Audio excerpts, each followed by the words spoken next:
రెండు చోట్ల ఓడిపోయినాడు, పార్టీని నిలబెట్టుకోలేకపోయినాడు.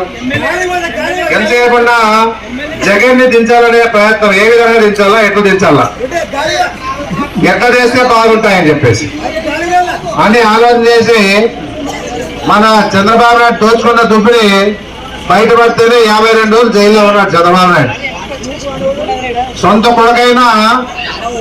సొంత కొడుకు కూడా ఈయన చేసినంత చేయలే.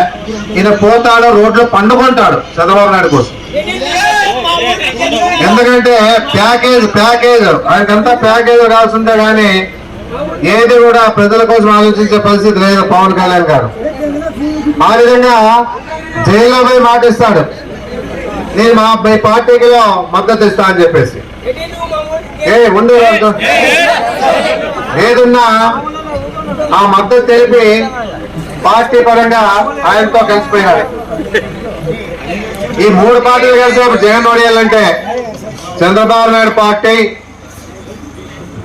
మన జనసేన పార్టీ, బీజేపీ పార్టీ ముగ్గురు కలిసి జగన్ ఓడించాలని చెప్పేసి ప్రయత్నం చేస్తా ఉన్నారు. అంటే ఈ 3 పార్టీలు కలిస్తే ప్రజలు వీళ్ళకి ఓటేస్తావా అని చెప్పేసి నేను అడుగుతా ఉన్నా.